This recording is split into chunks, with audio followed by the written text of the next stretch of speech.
While the front line in Ukraine has moved a little, and we'll talk about this, the two big topics for today's situation report about the war in Ukraine are A, the rumors about a coming new Russian wave of mobilization, and obviously the really big question, was that terrorist attack yesterday a false flag attack? We'll try to get as close to the truth as possible in this situation report.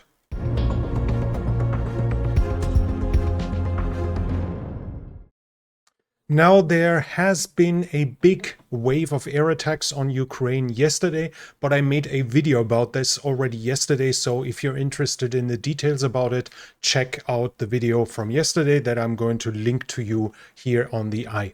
The Ukrainian drone attacks, though, have now hindered the production of almost 1 million barrels of fuel products per day. That's the information that we have. This shows how significant the strikes of Ukraine were on Russia's oil infrastructure. And while the Financial Times, I mentioned that yesterday, says that the US tried to influence Ukraine to stop those attacks, to keep oil prices down and to help with Joe Biden's re-election, now Ukraine is saying that is not true, and there are reports about additional attacks on the refineries. So it seems if it is true, then Ukraine doesn't care too much about it, or it might not be true and Financial Times is reporting something wrong here. But it seems that at least for now, Ukraine is keep going on striking Russia's refinery capacity. We go to the developments along the front line now. On the Eastern Front, we have no visible development north of the Seversky Donetsk. The fighting in the direction of Terny is continuing, but I cannot confirm any fresh changes in territory here. South of the Seversky Donetsk, we have a Russian attack close to Ivanivske that gained some ground. They actually managed to enter the forested area here, where we have a geolocalization. You see this is Ivanivske and this is the forested area. So they have reached roughly this point. They were attacked there, and we cannot confirm that they managed to hunker down there, that they managed to capture that position. But we see increased pressure and probably an advance north of Ivanivske, which will obviously endanger the front line here, Ivanivske, Klishivka and Andrivka. Further south at Avdiivka, small minor changes. In Berdichi, the Russians gain a little additional ground here, and south of Tonenke, they managed to advance from here further to the next tree line and capture that. So they keep advancing to the west here, but again, just one tree line, roughly 500-600 meters. That's all they have achieved here. Further south, at Marinka, I don't have anything fresh to report. Now, there are always some reports about some changes, some geolocalizations, but from what I've seen, nothing changes the actual control about the front line. So I'm not going to waste our time here. We go directly west towards the area where the two borders of Donetsk and Zaporizhzhia meet, the area south of Velika Novosilka. And here at Staromayorsk, we actually do have a change. There was a Russian attack, and it advanced until the second tree line that we can see here west of Staromayorsk, and easy to identify. You have the two small tree lines north here, and they are here. So the Russians have reached that point, and that is of importance to a certain degree, as it shows that the Russians get closer and ever closer to Staromayorsk and might soon be able to enter the town. As said, they have advanced here probably by 700 to 800 meters, maybe up to a kilometer. Further west at the area of Vasilivka or of Orikhiv or about the Dnipro, nothing new to report. I cannot confirm any fresh changes anywhere west of the last change here at Staromayorsk, so the front line seems to have been stable for the last few days as well. In the overall situation, we have a report about from a Ukrainian spokesperson. He's saying that right now the Russians have superiority in artillery shells at a level of 7-1. This shows how dramatic it is shifted to the Russian side, but he's optimistic that within 1 or 2 months this will come back to a more equal footing, as obviously we talked in the last situation report that by now 1.5 million shells have been found and will be delivered in the next few months to Ukraine. The troop generation, we have some information here, and this comes to the rumors of a new mobilization wave. Shoigu has declared a new number of new divisions that are being created, and he keeps doing this basically every few weeks. He announces that another unit is set up, that another army is stood up, and so on and so forth. According to calculations, the latest claims of his extending of the armed forces would need at least 300,000 soldiers, maybe up to 500,000. And according to that, obviously, immediately the rumors started that now, as the presidential election is over, the Russians are going to do a next wave of mobilization to fill up those forces that they want to build as of now. Medusa, the Russian opposition website, said that they are already calling up the first personnel through the electronic system. But when I checked this, it seemed to have been that they were only asking them to make sure that their data is currently correct. So they are being asked to come into the recruitment offices to confirm the actual status of their data. It seems as of now that this is actually not a new wave of mobilization, but that they are starting the call up for the conscription service with the electronic system, as they have announced in the past. We talked on this channel when the Russians changed their system. In the past, they had to hand over papers in person, and Russia has changed the law in 2023 to allow for an electronic call up, and this is now being tested for this conscription cycle for the first time, as obviously there's going to be a spring conscription cycle for the Russian armed forces, and Russia is going to use the electronic system here. This seems to be in that context. So as of now, I do not see signs that a next wave of mobilization is imminent. When we see the past numbers of recruitment by the Russians, they were able to keep up with their demands, so a mobilization wouldn't necessarily be needed.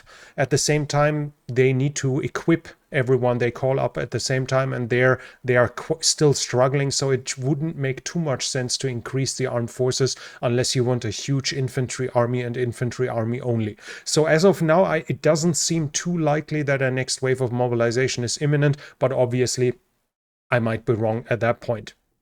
Then we have a Telegram article from the Russian Ministry of Defense, where there was also a video published where Shoigu visited a factory where they refurbish ammunition and build new ones, and there they were saying that they have started the serial production of the FAB-3000 bomb. Now, FAB-3000 bomb is one that was in early Cold War meant for the big strategic bombers to be used from them, a 3,000 kilogram bomb, and it's going to enter serial production now. The reason for that is at least seems very obvious. The Russians want to change them into gliding bombs as well, to use an even bigger payload, as the FAB-3000 has 1.4 tons of explosives. So these a significantly bigger payload than all the other smaller bombs, which are already devastating on the Ukrainian positions and have turned out to be at least a, let's say, operational winner. They were the means that allowed the Russians to capture Avdiivka, so they're doubling down on them as of now. At least those are the indications. But as said, FAB-3000 means 3,000 kilo. It doesn't mean 3,000 kilograms of explosives, as obviously the bomb itself has a shell and structure which weighs something as well. In the political sphere, we have the Kremlin spokesperson Peskov for the first time talking about war. The West has turned the special military operation into a war by its involvement, and now Russia has to be united, and a inner mobilization has to happen. All of this is also obviously feeding up the fears of a mobilization, as he's now talking about war, that we now have the Russian higher ups officially talking about war. And Putin had, when he spoke in front of the Federation Council, he spoke that the people who filled their pockets in the 1990s aren't the elite of the country, it's the workers and soldiers. He also spoke to the heads of the parties when he met them, that they are supposed to work in the interest of the state, not in the interest of companies and of parties. And all of this seemed to be an indication that Russia is increasing its inner mobilization, and the reference to the oligarchs, that they are not the elite, would be a likely reason for them to be taxed in the future to increase the revenue of the Russian state, but we'll have to see about that.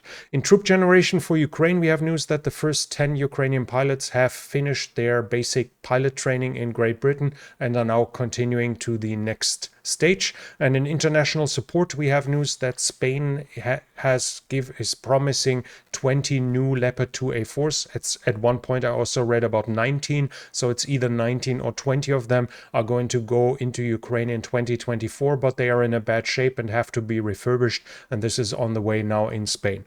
Also, news is that KNDS, which is Krauss-Maffei-Wegmann, and Nexa from France, the new joint venture for the new ground combat system in Europe, they are supposedly opening a branch inside of Ukraine. What this is going to do there is unknown. Whether they're going to start production there or just refurbishment, repairs, I have no idea, but supposedly they are going to get involved inside of Ukraine as well. Then we have an interesting video here where you can see why the Russian CH and KH-101s are deploying flares, because otherwise this is happening. And this was a Manpads that took down a cruise missile, a Russian one, showing how Manpads can be effective against cruise missiles. Now let's talk about the big issue for the last 24 hours, the terrorist attack in Russia. As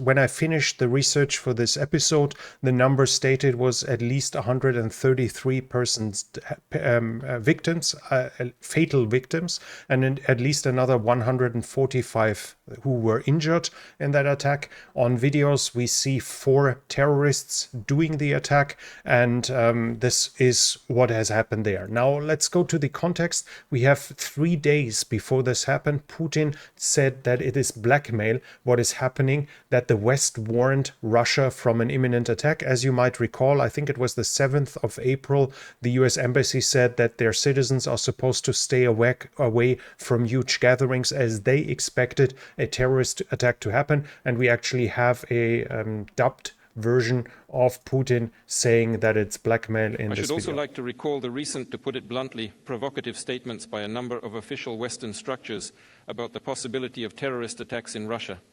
All this resembles outright blackmail and an intention to intimidate and destabilize our society. As you can see, he dismissed it right before it happened, and by now the Islamic State has confirmed that they did it. They published, among other things, this picture here, but they also published a statement saying how the attack was done by their personnel. Now, the interesting part is that they blurred the faces, and this is an indication as initially the attackers got away, so to allow them to flee them, and this will be important in a second, because the identification of those personnel initially was shabby. The Russians said that Tajik citizens were involved, and Tajikistan said they are local. They are in Tajikistan as of now. What did I do here? They are in Tajikistan. They couldn't have been it. They are basically saying you must be mistaken. And this is a sign, obviously, of them not really knowing who was it in the beginning. And we have then claims. I was not able to confirm it, but there are claims here that according to this, the Russian media was saying that that supposedly a rifle was found with reference to the Russian opposition groups. Now they captured at least 3 of them by now, and here is the text from one of the videos where they spoke to somebody who was captured, and he claims that he did it for money, for 500,000 rubles. This after having spoken to an assistant of a preacher whose sermon he listened to on Telegram. This was it, and obviously someone else getting involved, paying him for the terrorist attack, raised some eyebrows. Now, this is what we have now in information. If we want to judge if this is a false flag attack or if this was real, because as you can see, false flag is among the top trends. At least it was until recently, where I had here false flag being mentioned. Let me see if it's still here. It doesn't really matter. So false flag is one of the top trends right now, as a lot of people accuse Russia of having done a false flag attack. But unless we want to confirm what we believe and are not interested in anything else, we should try to get as closely to the facts as possible, as this is obviously something that is still developing, where new informations come up every 15 minutes. So what we are saying now might already be obsolete in a day. But if we want to come to a conclusion today, to get as close to the fact, we shouldn't lead to the facts. We shouldn't allow ourselves to be led by ideology, and we should at first acknowledge that in 1992, when the houses blew up, the residential buildings, that there's since then the very high suspicion that the FSB actually did it. Like in 1992, 1999, several residential buildings blew up in Russia, killing several hundred civilians, and that was the cause for the Second Chechen War at the beginning of Putin's reign. He did this, and that allowed him to be elected as president and to be the strongman protecting the Russian people. But the problematic thing is that one resident found a bomb, a live bomb, in the basement of his house, and when he reported it to the police, the FSB appeared and said, no, this was just a training, a test for us to find out things, and so on. And since then, there were investigations, a lot of journalists writing about it and saying that the FSB has done it, have mysteriously died through being shot a couple of times, etc. So outside of Russia, the majority of people is fairly certain that this was actually the FSB killing their own people. Now, there we have pretty solid evidence and pretty strong indications that the Russians did it themselves under Putin. Now, this obviously means that we need to take it seriously, that Russia can have done it this time as well, as they have more or less proven that they are willing to kill their own civilians for a political reason, to have an excuse to change anything in their country. Now, we acknowledge this here. This is clear, but still we try to stick to Occam's razor, saying basically the less complicated a theory is, the closer it stays to the well-known and established facts, the more likely it is true. So we try to stick as closely to what we can prove than to the other things. Now, for the Islamic State, for it to be the perpetrator, speaks that they have the indication here that we have those, we have a letter where they claim that they did it. We have the pictures. Then the attack itself is parallel. It was done more or less the same way as a lot of other Islamic State terrorist attacks have been committed. The United States warned in front of it, which shows that they had evidence, they listened, they got intelligence that a terrorist attack had happened. And Putin saying that it's a blackmail, openly dismissing it 3 days before it happens, seems completely unnecessary if he already knows that it's going to happen, because he would embarrass himself for no gain. At least that seems to be the most likely. Now, of course, we can construct some scenario where it still makes sense for Putin to say that, but in my understanding, that speaks more to Putin not knowing that 3 days later there's going to be that terrorist attack. So the next thing is that the wrong identification that we had here, the wrong identification is a likely reason as well that it was the Islamic State, because if the Russian intelligence agencies knew who was supposed to be framed, as this is planned inside of a false flag attack, they wouldn't point their fingers towards some people who aren't even in Russia at the same time. Again, we can construct something that this is double play, so they do this for us to make us believe that they actually didn't do it because they did it. Of course, if we start going this way, we completely ignore Occam's razor. So the most likely reason for them to claim it's somebody who's not even in the country at the same time is because they misidentified, and they can only misidentify perps if they don't know who the perps are from the beginning. Unclear, though, which is kind of doubtful, is the thing with the 500,000. First of all, we would say, why would 500,000 be enough to do a terrorist attack? Secondly, which terrorists allow themselves to be bought like this? Which Islamic State terrorist has ever been paid a sum of $5,000 for a basically suicide attack?